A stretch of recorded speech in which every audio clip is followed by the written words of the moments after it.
The sledgehammer trembled in Marcus's hands as sirens wailed in the distance. Behind him, the concrete fragments of what used to be his pool lay scattered like broken dreams. Karen stood at the property line, phone pressed to her ear, screaming about water theft to anyone who would listen. But she had no idea what she'd just unleashed. The police cars rounded the corner just as Marcus pulled the crumpled legal document from his pocket, the one that would change everything. Karen's face went white as she saw the city seal. She'd been so focused on destroying him, she never saw her own destruction coming. The first crack in Marcus Williams' patience came at 6:47 a.m. on a Tuesday, accompanied by the sharp rap of knuckles against his front door.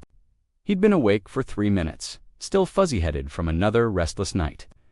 When Karen Fitzgerald's voice cut through the morning quiet like a rusty blade, "Marcus, open this door right now." He padded barefoot across the hardwood floor, coffee mug in hand, and peered through the peephole. Karen stood on his porch in full battle regalia, clipboard clutched against her chest.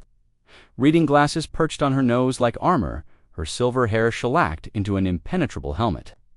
At 53, she'd perfected the art of weaponized suburban indignation. Marcus opened the door halfway, keeping the chain latch engaged. "Morning, Karen. Little early for a social call, isn't it? Don't you morning Karen me?" Her eyes blazed with righteous fury. "Do you see this?" She thrust a printed document toward the crack in the door. "Do you see what you've done?" Marcus squinted at the paper. It appeared to be a water bill, covered in Karen's aggressive highlighter marks and angry margin notes. "I see you've been doing arts and crafts. My water bill has tripled, Marcus, tripled, and I know exactly why." She jabbed a manicured finger toward his backyard. "That monstrosity you call a pool is stealing water from the entire neighborhood." Marcus took a slow sip of his coffee, feeling the caffeine slowly sharpen his thoughts. "Karen, that's not how water pressure works. My pool doesn't. Don't you dare mansplain municipal water systems to me. I've done my research." She produced another paper from her clipboard, this one covered in what looked like hand-drawn diagrams and calculations that would make a third grader weep. "The city's water pressure has dropped 17% since you installed that thing. 17%. Where exactly did you get that number?" "I measured it myself with a pressure gauge I bought on Amazon." Marcus stared at her. "You bought a pressure gauge?" "I bought 3 pressure gauges because I believe in redundancy and scientific accuracy." Karen's voice rose to the pitch typically reserved for calling missing cats. "And all 3 confirmed what I suspected. You're literally stealing water from every house on this block. Karen, listen to yourself. Water doesn't work that way. The city pipes are designed too. I don't want to hear your excuses." She clutched the clipboard tighter, her knuckles white. "I want that pool gone, Marcus, gone. It's a neighborhood nuisance. It's probably violating 15 different city codes, and it's destroying our property values." Marcus felt something snap inside his chest, a small but definitive sound like a twig breaking underfoot. For 2 years, Karen had made his life a bureaucratic nightmare. She'd reported him to the city for allegedly violating setback requirements when he installed a new fence. She'd called code enforcement when his grass grew half an inch over her interpretation of the city's lawn maintenance ordinance. She'd even filed a formal complaint because his garbage can was supposedly 2 inches closer to the street than regulations allowed. But the pool, his beautiful, perfectly legal, properly permitted pool, was the final battleground. "The pool stays, Karen. We'll see about that." She spun on her heel, marching toward the sidewalk with military precision. "We'll just see." "About that?" A pristine colonial that looked like it had been extracted from a 1950s magazine and preserved in amber. Every blade of grass was exactly the same height. Every flower was planted in perfect geometric rows. Even her welcome mat was positioned with mathematical precision. He closed the door and leaned against it, exhaling slowly. Through the kitchen window, he could see his pool glimmering in the early morning light. It had taken him 2 years to save for it, another 6 months to get all the permits approved, and 3 weeks of construction that had left his backyard looking like a war zone. But the end result was perfecta kidney-shaped oasis with built-in jets, LED lighting, and a small waterfall feature that made the most wonderful trickling sound. It was his sanctuary, his reward for 15 years of 60-hour work weeks missed dinners and business trips that kept him away from home more than he cared to admit. Sarah had loved it too, before the divorce. She'd spent countless evenings floating on her back, staring up at the stars, and talking about their future together. Now it was just him and the pool, and Karen's unrelenting campaign to destroy both. His phone buzzed with a text message. Then another, and another. The first was from his next-door neighbor, Jim Patterson. Karen's on the neighborhood Facebook group again. You might want to check it out. Marcus's stomach dropped as he opened the Meadowbrook Estates community group page. Karen had posted at 6:52 a.m., just minutes after leaving his doorstep. Urgent water theft in our neighborhood. Marcus Williams at 247 Oak Street has installed an illegal pool that is stealing water from every house on our block. My water bill has increased 300% since this monstrosity was built. I've conducted extensive scientific testing and can prove this pool is violating city codes and destroying our property values. We need to take action immediately before this gets worse. I'm calling an emergency HOA meeting for tonight at 7 p.m. Please share this post so everyone knows what's happening in OUR community. The post already had 37 comments, most of them from neighbors Marcus barely knew, speculating about his water usage and questioning whether he'd obtained proper permits. Karen had responded to each comment with increasingly hysterical explanations about water pressure dynamics and municipal infrastructure that read like the ravings of someone who'd gotten their engineering degree from YouTube University. Marcus scrolled through the comments, his coffee growing cold in his hand. Mrs. Henderson from 3 houses down wanted to know if the pool was affecting her sprinkler system. The Johnsons were concerned about potential flooding. Someone named Brad, who didn't even live on their street, was calling for a petition to force the pool's removal. But it was the final comment that made Marcus's blood run cold. Karen had posted it just 2 minutes ago. Update.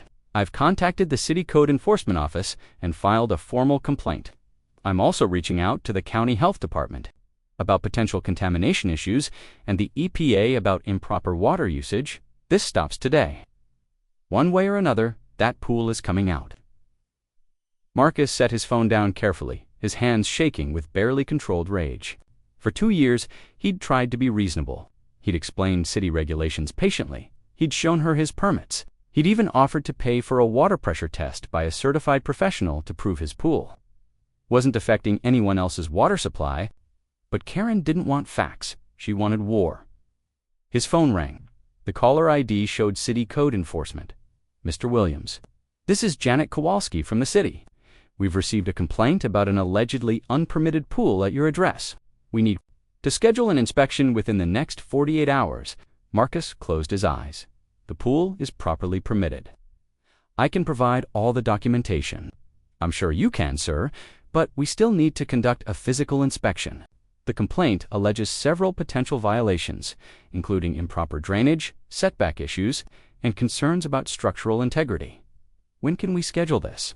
How's tomorrow at 10 a.m.? I'll be here. Marcus hung up and walked to his kitchen window, staring out at his pool. The morning sun caught the water's surface, creating dancing patterns of light that should have been peaceful. Instead, they looked like flames. He pulled up Karen's contact information on his phone and typed out a text message. Your complaint has been filed. The city will inspect tomorrow. When they find no violations, I expect a public apology on the Facebook group. Her response came, back in 30 seconds, don't hold your breath.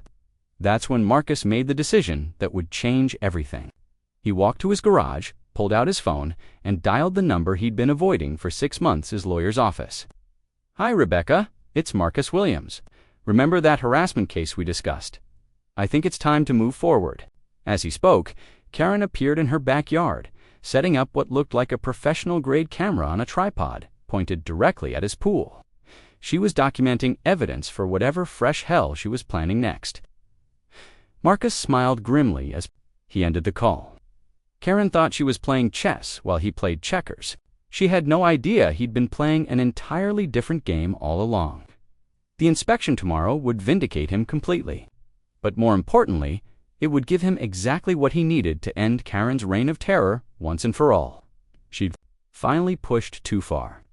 And now she was about to discover what happened when you declared war on someone who'd been quietly preparing for battle the entire time. Marcus stood in his driveway at 9:45 a.m., watching Janet Kowalski climb out of her city-issued sedan. She was younger than he'd expected, maybe 35, with short auburn hair and the kind of practical clothing that suggested she'd spent plenty of time crawling through crawl spaces and measuring foundation setbacks. Mr. Williams. She extended a firm handshake. Thanks for accommodating the inspection on short notice. Of course. I appreciate you coming out. Marcus gestured toward his backyard. The pool's this way. I've got all the permits and documentation ready if you need them. As they walked around the side of the house, Marcus caught a glimpse of Karen's face pressed against her kitchen window, watching their every move. She'd been there since 8 a.m., occasionally disappearing, only to return with different recording devices, first her phone, then a tablet, then what looked like a professional video camera mounted on a tripod in her upstairs bedroom window. Wow, Janet said as they entered the backyard. This is beautiful work.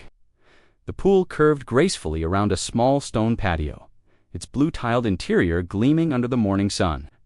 The waterfall feature bubbled quietly in the corner, and the surrounding landscaping had been meticulously planned to complement the natural slope of the yard. Thank you. Soil composition reports the electrical inspection certificate and the final approval from the city planning department. Janet flipped through the documents, her eyebrows rising with each page. This is incredibly thorough. Most homeowners don't provide half this documentation. She looked up at him. What exactly is the complaint alleging? My neighbor believes the pool is stealing water from the municipal supply and violating various city codes. She's also concerned about drainage and structural integrity. Right? Janet consulted her tablet. Karen Fitzgerald, 249 Oak Street. She was quite detailed in her complaint. With Amazon pressure gauges, yes. Janet's mouth twitched slightly. I see. Well, let's take a look at the actual installation. For the next hour, Janet conducted the most thorough pool inspection Marcus had ever witnessed. She measured setbacks with a professional surveyor's tape. She tested the drainage system by running water through each outlet. She examined the electrical connections, checked the structural integrity of the decking, and even took water samples for pH testing. Throughout the inspection, Karen's surveillance became increasingly obvious. She'd moved from window to window, following their progress, and was now standing on a ladder in her backyard, presumably for a better camera angle. Your neighbor is quite the documentarian, Janet observed, not looking up from her pH meter. She's very thorough. Mr. Williams, I need to ask, have you had any other issues with Ms. Fitzgerald? Marcus considered his words carefully. She's filed several complaints about various aspects of my property over the past 2 years. Most have been unfounded. Most all of them, actually, but she's persistent. Janet finished her testing and began packing up her equipment. The drainage system is actually superior to city requirements, the electrical work is flawless, and the structural integrity is excellent. So no violations. None whatsoever. In fact, I'm going to recommend this contractor to other homeowners. She paused, glancing toward Karen's house. As for the water pressure concerns, that's not really my area.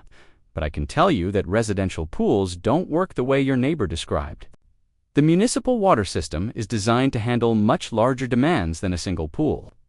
Marcus felt the first genuine smile he'd had in days. I'll make sure to share that information with the neighborhood Facebook group. Actually, Mr. Williams, I need to give you a heads up about something. Janet's expression grew serious.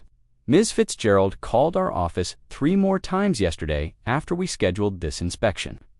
She also contacted the county health department, the EPA, and the state environmental agency, the EPA, for a residential pool. She claimed potential groundwater contamination and illegal water diversion. Obviously, none of those agencies have jurisdiction over a properly permitted residential pool. But, double quotes, Janet shrugged. She's definitely escalating her efforts. Marcus felt his stomach tighten. What does that mean for me? Probably nothing, legally speaking. But it means she's not going to stop. In my experience, when someone files this many unfounded complaints, they usually keep going until something stops them. As if summoned by their conversation, Karen appeared at the fence line separating their properties. She was holding what appeared to be a professional-grade sound recording device. "Excuse me," she called out. "I'm documenting everything for my legal case. I hope you're being thorough in your inspection, because I've identified at least 12 city code violations." Janet looked at Marcus, then walked over to the fence. "Ms. Fitzgerald, I'm Janet Kowalski from City Code Enforcement. I've completed my inspection, and I can assure you that Mr. Williams' pool is fully compliant with all city regulations. I've done extensive research. This pool is clearly violating setback requirements, drainage codes, and municipal water usage regulations. Ma'am, I've been doing this for 5 years. The pool meets or exceeds all applicable codes. Then you're not looking hard enough." Karen's voice rose to a shriek. "I demand a second inspection by someone more qualified." Janet's professional demeanor didn't waver, but Marcus could see the flash of irritation in her eyes. "You're welcome to file an appeal with the city planning department, but I can assure you that my findings are accurate and complete. This is a conspiracy.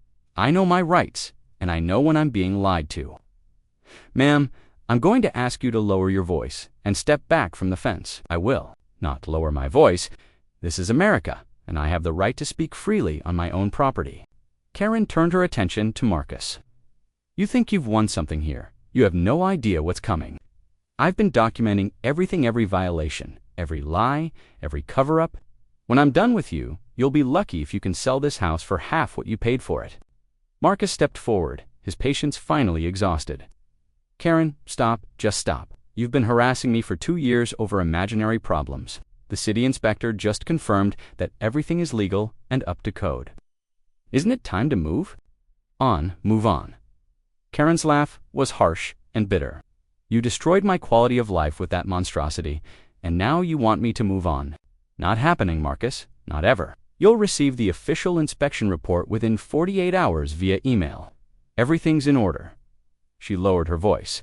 "If you continue having issues with harassment, you might want to consider documenting everything and speaking with a lawyer. This isn't over. I'm filing appeals with every agency in the state. You people can't silence me." Marcus watched the city sedan disappear down the street, then turned back to find Karen still standing at the fence, her recording device aimed at him like a weapon.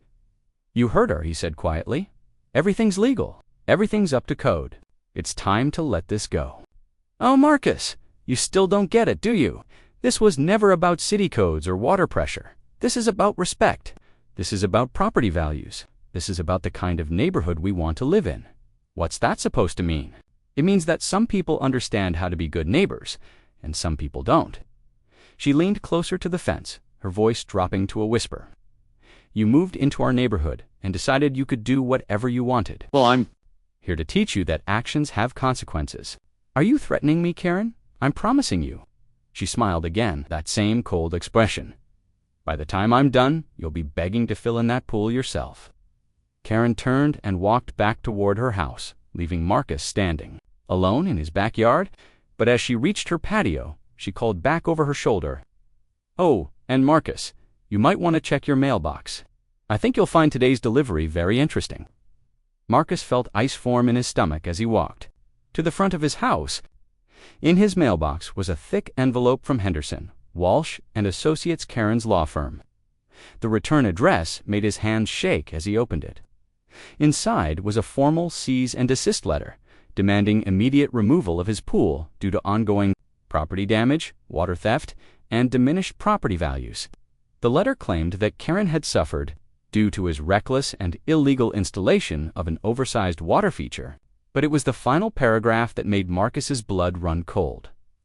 Failure to comply with this demand within 30 days will result in a lawsuit seeking monetary damages in excess of $100,000, plus attorney's fees and costs. Marcus stared at the letter, his hands trembling with rage. The city had just...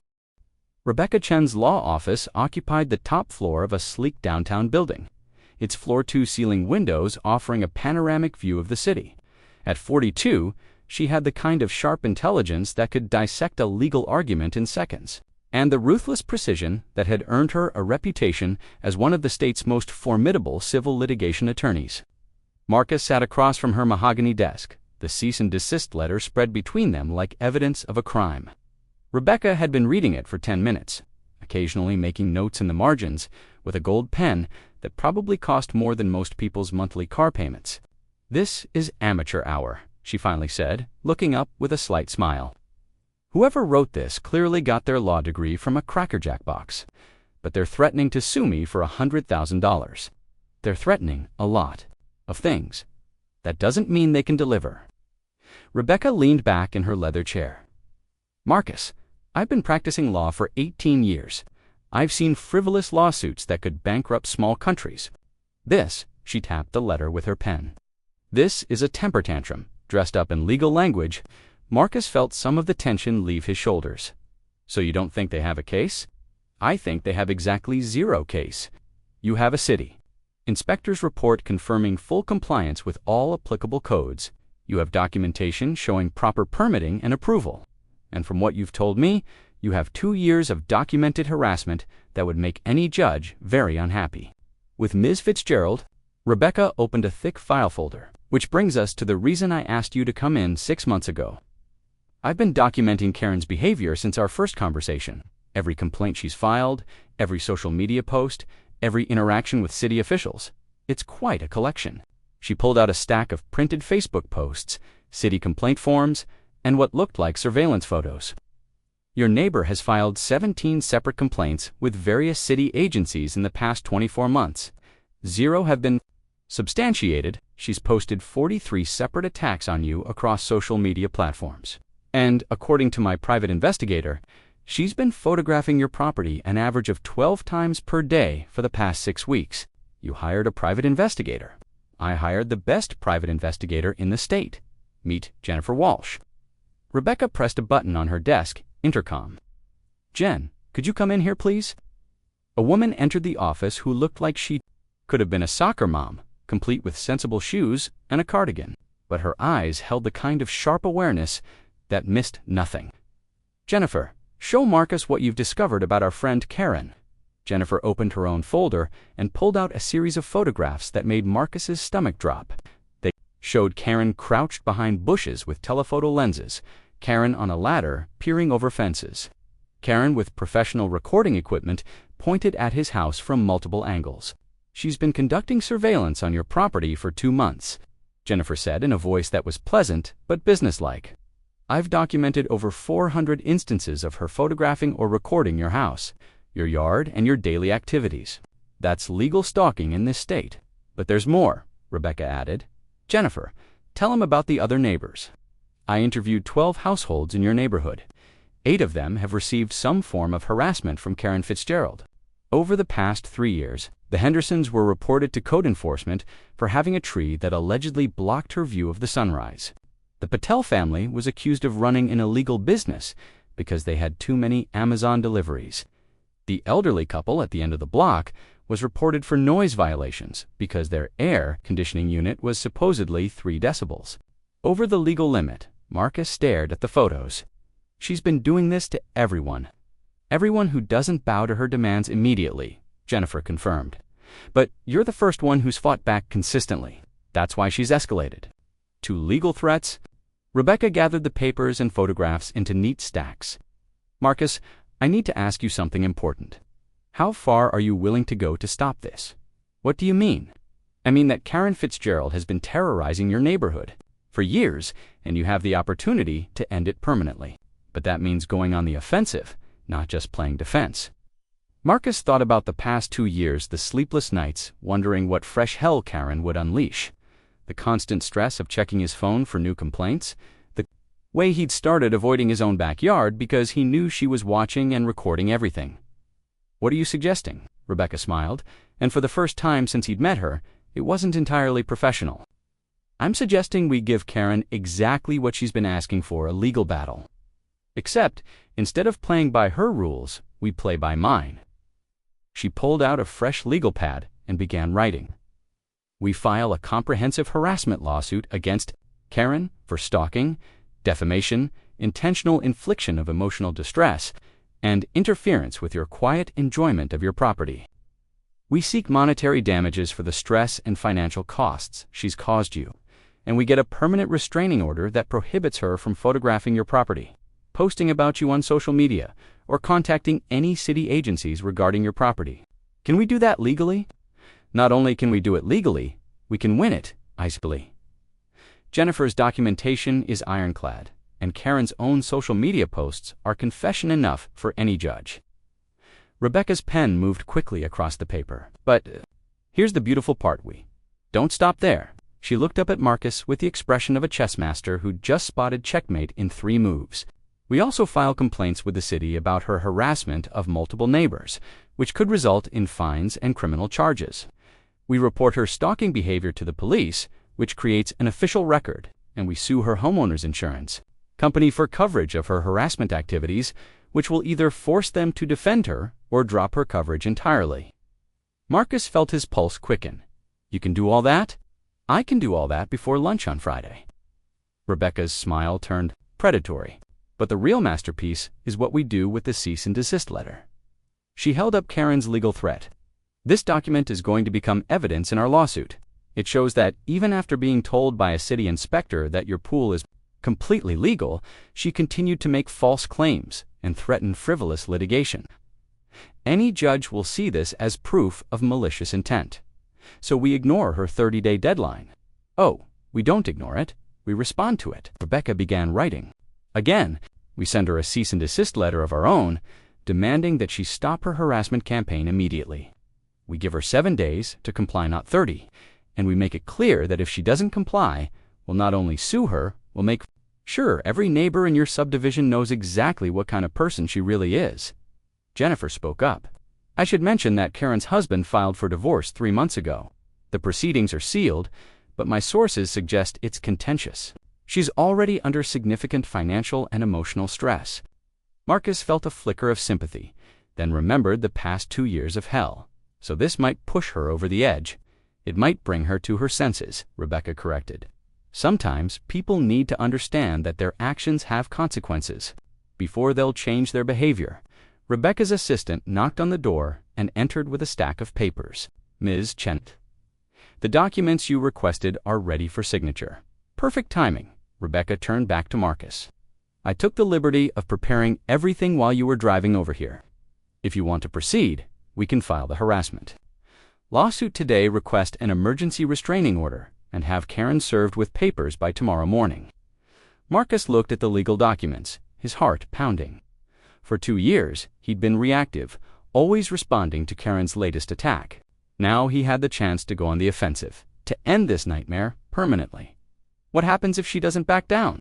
Then we destroy her in court, and she pays our legal fees on top of the damages. Rebecca's voice was matter-of-fact. Marcus, I've been practicing law for 18 years. I've never seen a clearer case of harassment and stalking. If this goes to trial, Karen will lose everything: her reputation, her savings, and quite possibly her house when she has to pay the judgment. Marcus thought about Karen's face at the fence that morning, the cold calculation in her eyes when she'd promised to make him beg to fill in his pool. He thought about the surveillance photos, the constant stress, the way she'd turned his dream home into a battlefield. Do it. Rebecca smiled and slid the papers across the desk.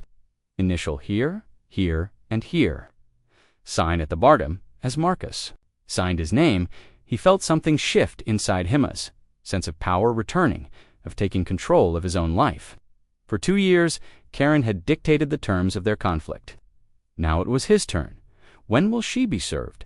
Tomorrow morning at 8 a.m., Jennifer has a process server who specializes in difficult cases.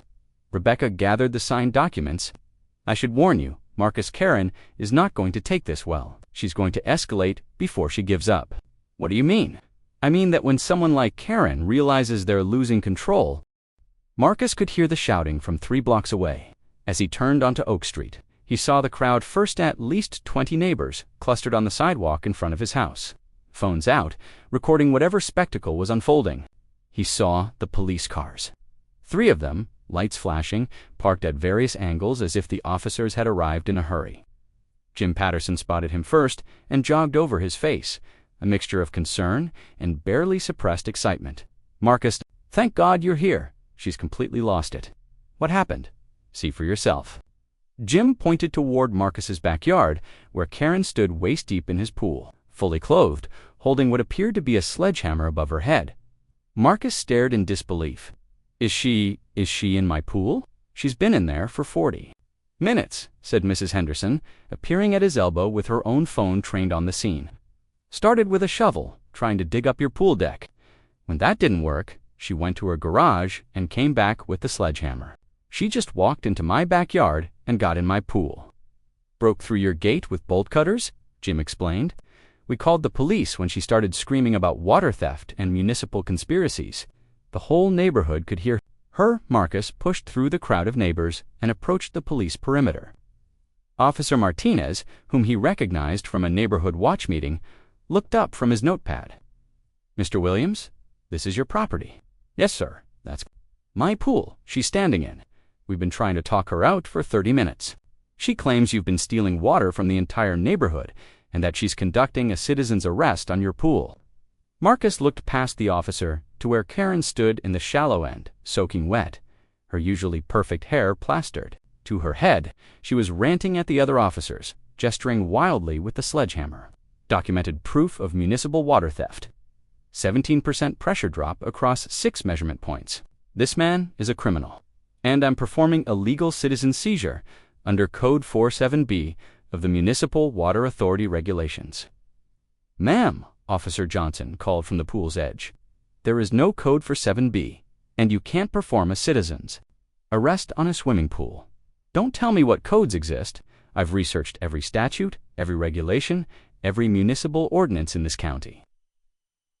Karen swung the sledgehammer at the pool's tilework, chipping off a small piece. This illegal water feature is destroying our neighborhood, and if the city won't act, then I will. The crowd of neighbors had grown to nearly 30 people.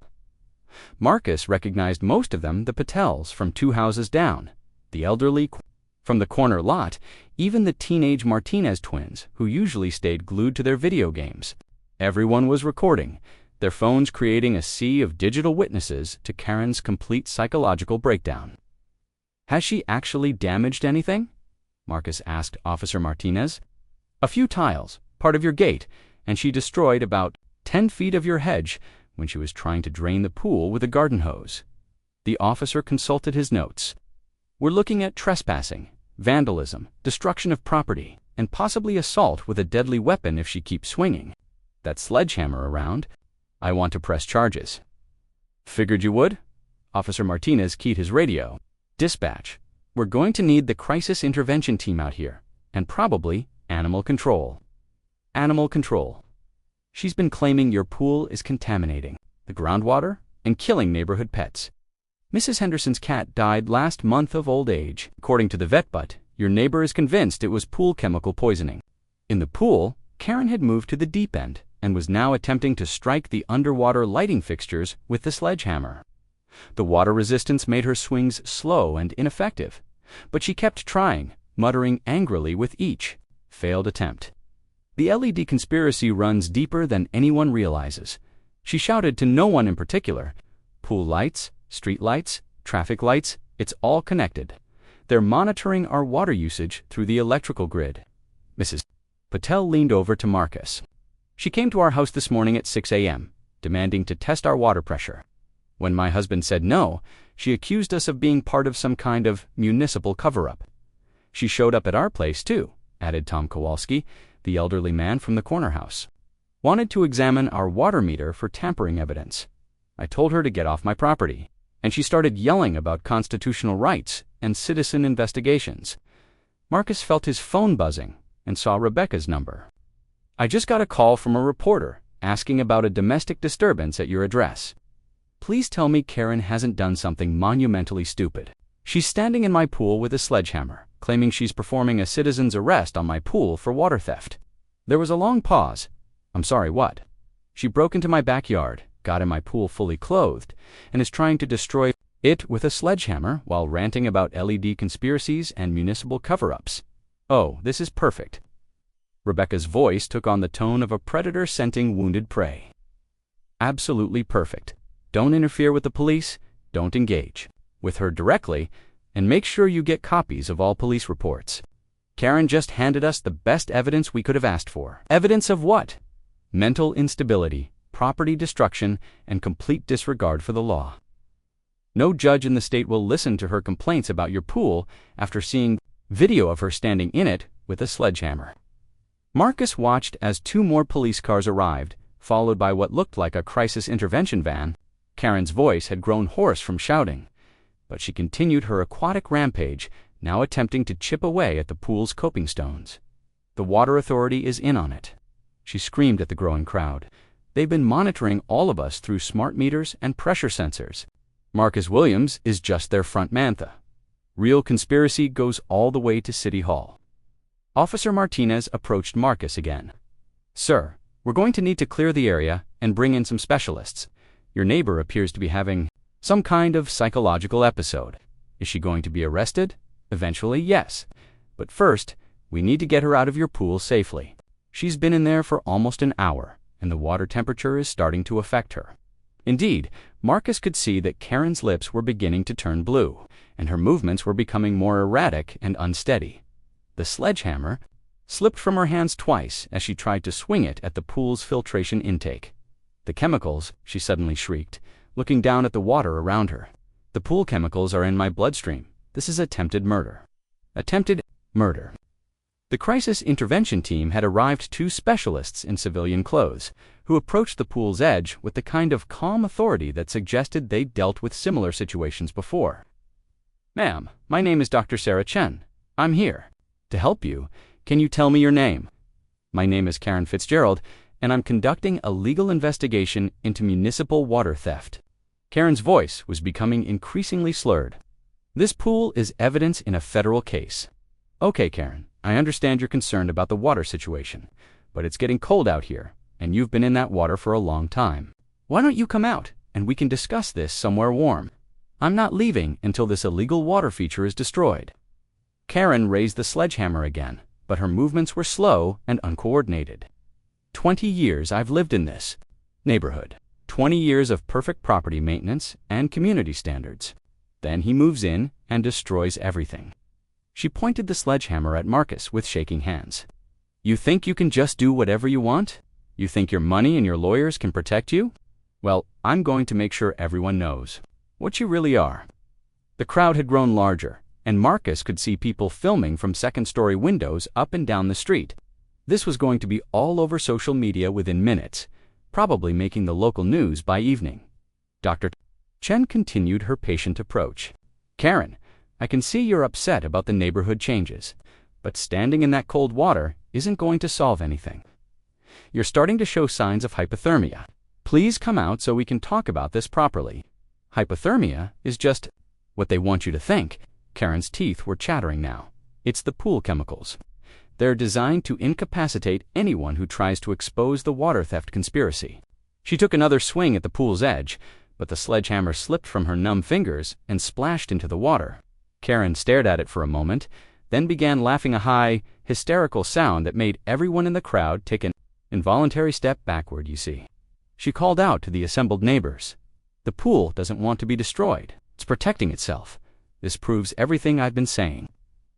Marcus felt his phone buzz with another text. This one, from his ex-wife Sarah, just saw the video on Facebook. "Call me when you can." The video was already on Facebook. Marcus closed his eyes, imagining his professional reputation, his quiet suburban life, his privacy, all of it, becoming a viral spectacle because his neighbor had completely lost her mind. But when he opened his eyes and saw Karen shivering uncontrollably in his pool, still muttering about conspiracies and water theft, he felt something unexpected. 3 days after Karen's pool meltdown, Marcus sat in Rebecca's office, staring at a manila folder that had arrived by courier that morning. The return address was from Henderson, Walsh, and Associates Karen's law firm, but the contents were nothing like what he'd expected. "Read it again," Rebecca said, leaning back in her chair with an expression Marcus had never seen before. Not quite shocked, but something close to it. Marcus opened the folder and pulled out the letter, still finding it hard to believe what he was seeing. Asterisk, Mr. Williams, we represent Karen Fitzgerald in various legal matters. We are writing to inform you that our client has instructed us to withdraw all pending complaints, threats, and legal actions against you and your property. Furthermore, Mrs. Fitzgerald has requested that we convey her sincere apologies for her behavior over the past 2 years. As a gesture of good faith, Mrs. Fitzgerald has authorized us to offer compensation for any damages to your property, including but not limited to the gate, hedge, and pool tiles, damaged during the incident of June 18th, at approximately $3,500 and is prepared to settle immediately. Additionally, Mrs. Fitzgerald will be relocating out of state within the next 30 days and wishes to resolve all outstanding issues before her departure. Please contact our office at your earliest convenience to discuss the settlement terms. Respectfully, Richard Henderson-esque, I still don't understand, Marcus said. 3 days ago, she was standing in my pool with a sledgehammer, claiming I was part of a federal water conspiracy. Now she's apologizing and offering to pay for damages. Rebecca tapped her pen against her desk. People have breakdowns for different reasons, Marcus. Sometimes it's mental illness, sometimes it's stress, and sometimes, double quotes, she paused, considering her words. Sometimes it's guilt. Guilt about what? That's what we're going to find out. Rebecca pressed her intercom button. Jennifer, could you come in here, please? Jennifer Walsh entered, carrying her ever-present folder, but her usual composed demeanor seemed slightly shaken. I finished the background investigation you requested on Karen Fitzgerald. You're not going to like what I found. She opened her folder and pulled out a series of documents that made Marcus's stomach clench. The first was a medical bill dated 18 months ago. Emergency room visit, Karen Fitzgerald, diagnosed. Acute stress reaction, secondary to financial distress. Karen filed for bankruptcy 2 years ago, Jennifer explained. Her husband's business failed. They lost most of their savings, and they've been facing foreclosure on their house for the past year. Marcus stared at the documents. Foreclosure. But her house is immaculate. It looks like something from a magazine, because she's been spending every penny she had left trying to maintain that appearance. Jennifer pulled out bank statements. And credit card bills? She's $180,000 in debt, mostly from home maintenance, landscaping, and what appears to be obsessive spending on property improvements. Rebecca leaned forward. There's more. Jennifer pulled out another documenta, real estate appraisal. Karen had her house appraised 6 months after you installed your pool. The appraiser noted that the property values in your neighborhood had actually increased due to the high-quality improvements being made by newer residents. So my pool increased her property value by approximately $15,000. Jennifer's voice was quiet. Marcus, Karen knew her complaints about your pool were false. She knew it from the beginning. The room fell silent as the implications sank in. Marcus felt like he'd been punched in the stomach. Then why did she spend 2 years trying to destroy my life? Rebecca and Jennifer exchanged a look. Because, Rebecca said carefully, she wasn't trying to destroy your life, she was trying to save her own. Jennifer pulled out the final document, a series of insurance claims and legal consultations. Karen has been meeting with lawyers for 18 months, trying to find a way to force you to remove your pool. Not because it violated any codes or caused any problems, but because she was planning to sue you for damages caused by the pool.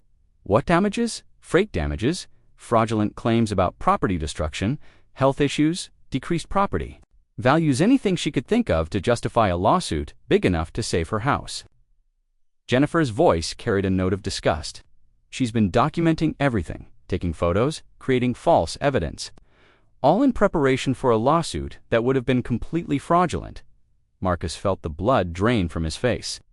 She was planning to commit fraud, insurance fraud, legal fraud, probably mail fraud, the works. Rebecca's expression was grim. Karen wasn't having a mental breakdown because she was crazy. Marcus, she was having a breakdown because she was planning to commit multiple felonies and couldn't handle the pressure. The pieces suddenly clicked into place. The obsessive documentation, the increasingly desperate complaints to city agencies, the social media campaigns, none of it had been about water pressure or neighborhood standards. It had all been preparation for a fraudulent lawsuit designed to extort enough money to save her house. But why is she backing down now? Jennifer smiled grimly. Because she finally consulted with a real lawyer who explained exactly how many years in federal prison she'd be facing if she went through with her plan. Turns out her previous legal consultations were with ambulance chasers who were happy to encourage her delusions as long as she kept paying their consultation fees. Rebecca opened her own folder and pulled out a thick stack of papers. Which brings us to our current situation. We have documented evidence of Karen's 2-year harassment campaign, her property destruction, and now evidence that she was planning to commit fraud. We could destroy her completely. But Karen is a sick woman who's about to lose everything anyway. Her husband left her, she's losing her house, and she's already facing potential criminal charges for the property destruction. Rebecca's voice softened slightly. The question is, what kind of justice do you really want? Marcus walked to the window and stared out at the city skyline. For 2 years, he'd fantasized about this moment, having Karen completely at his mercy with the power to end her once and for all. But now that it was here, he felt hollow instead of triumphant. What are my options? Option 1. We proceed with our harassment lawsuit, press criminal charges for the property destruction, and report the fraud evidence to federal authorities. Karen goes to prison, loses everything, and you get a substantial monetary judgment that she'll never be able to pay. And option 2, we accept her settlement offer, get your property damages paid for, and let her relocate out of state to start over somewhere else. Rebecca paused, with the understanding that if she ever contacts you again or pulls this kind of stunt anywhere else, all bets are off. Marcus thought about Karen standing in his pool, shivering and broken, finally understanding what she'd become.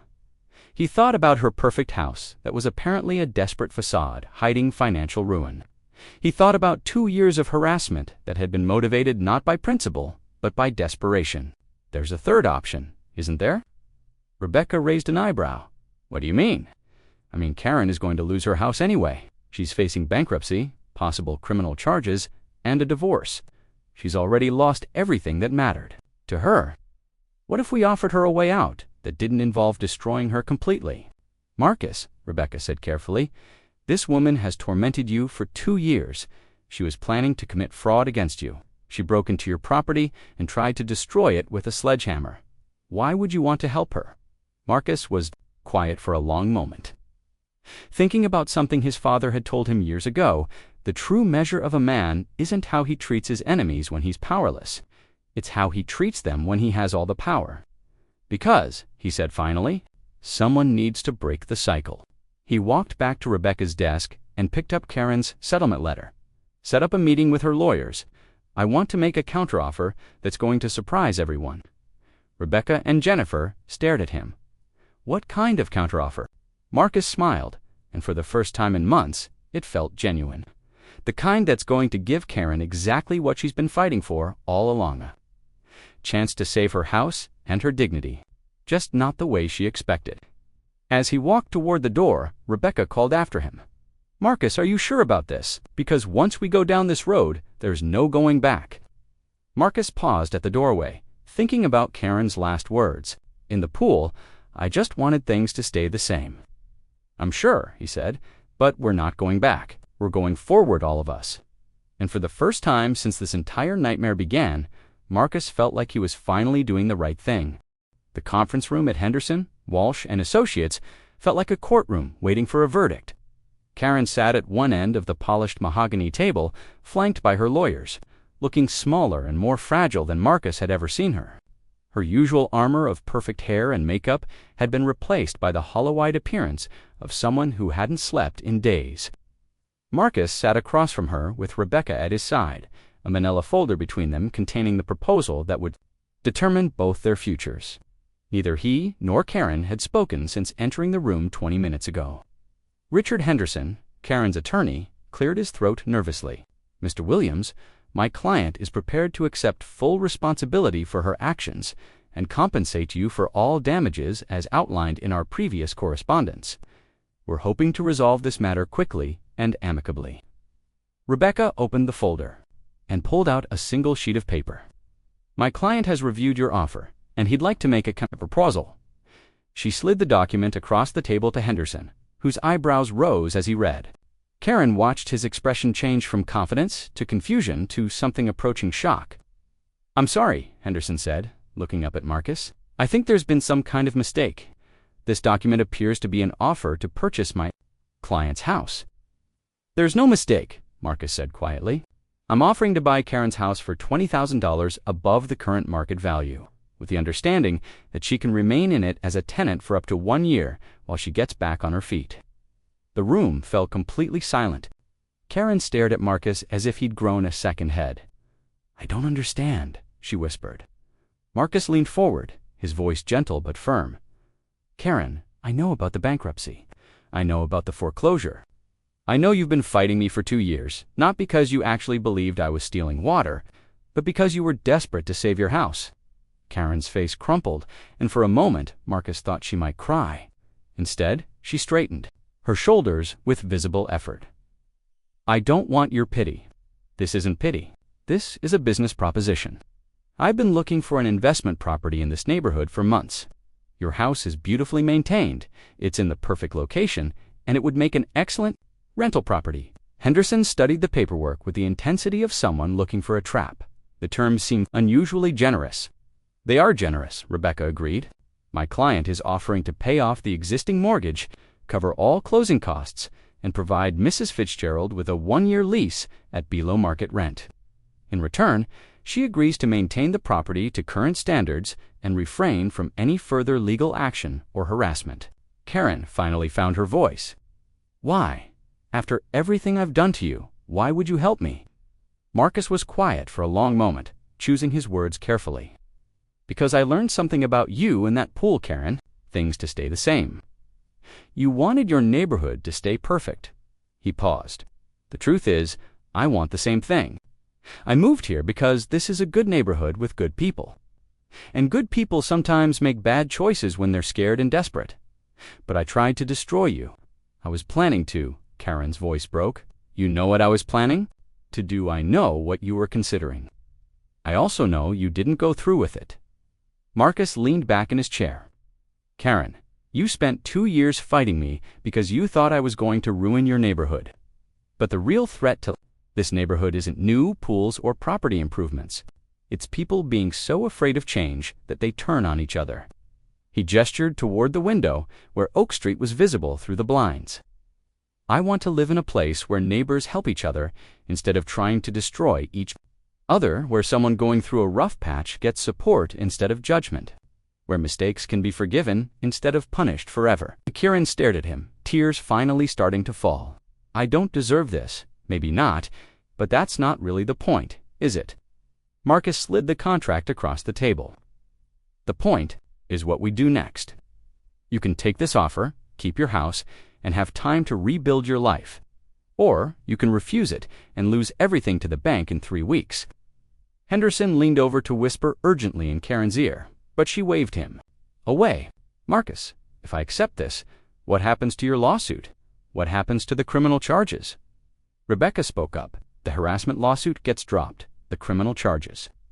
That's up to the district attorney, but given that you're making full restitution and there are no victims demanding prosecution, they'll probably be reduced to community service." "And the other thing? The fraud investigation." "What fraud investigation?" Marcus asked innocently. "As far as I know, you filed some complaints with the city that turned out to be unfounded. People make mistakes about municipal codes all the time." Karen stared at the contract, her hands trembling. "There has to be a catch. People don't just forgive like this." "You're right," Marcus said. "There is a condition. Actually, there are several." Karen's expression hardened, waiting for the other shoe to drop. "First, you join the neighborhood watch committee. We need someone who pays attention to detail and cares about property standards." Marcus counted off on his fingers. "Second, you help organize the annual block party. Third, you get counseling, real counseling, from a real therapist for at least 6 months. The stress of financial problems can make anyone do things they wouldn't normally do, but you need professional help to make sure it doesn't happen again."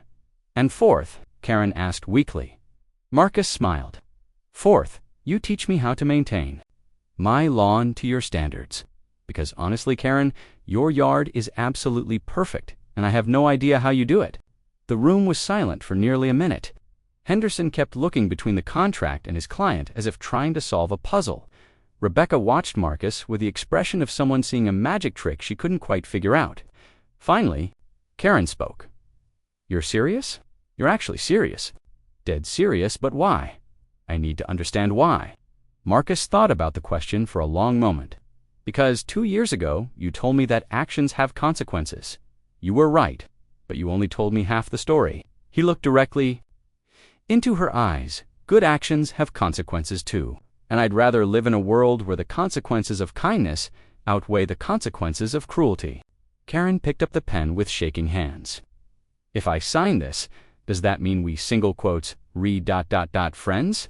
It means we're neighbors, Marcus said, and neighbors look out for each other. Karen signed the contract with careful, deliberate strokes. As she set down the pen, she looked up at Marcus with something approaching wonder. I don't know how to thank you. You can start by helping me figure out why my pool filter keeps making that weird noise. I think it might actually be a real problem. This time, for the first time in 2 years, Karen Fitzgerald laughed. It was a small sound, tentative and fragile, but it was genuine. 3 months later, Marcus stood in his backyard at the annual Oak Street block party, watching Karen direct the setup of tables and decorations with the same obsessive attention to detail she'd once applied to documenting his alleged water theft. She'd kept every part of their agreement, the counseling, the neighborhood watch meetings, even the lawn maintenance lessons. The bankruptcy had been discharged. Her divorce had been finalized amicably, and she'd started a small business doing event planning for other neighborhoods. She was still his tenant, but more importantly, she'd become what she'd always claimed to want to be, a good neighbor. Jim Patterson wandered over with a beer in each hand, offering one to Marcus. You know, people still can't figure out what you did. What do you mean? I mean, 6 months ago, Karen was the neighborhood crazy lady, and you were the guy everyone felt sorry for. Now she's organizing charity drives, and you two are sharing lawn care tips over the fence. Jim shook his head. How do you go from a 2-year war to ...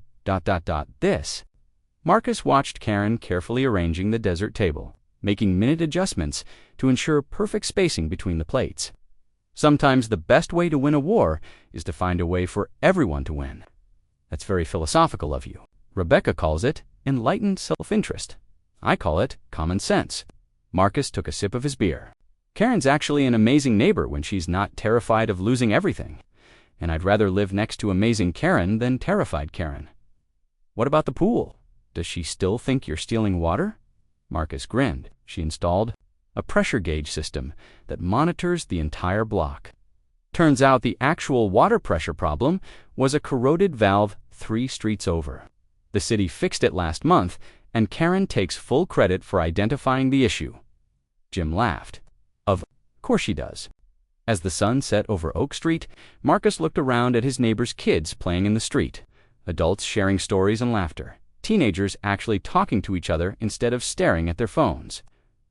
Karen had organized the perfect block party, complete with coordinated decorations, a potluck dinner system that ensured no duplicate dishes, and entertainment scheduled down to the minute.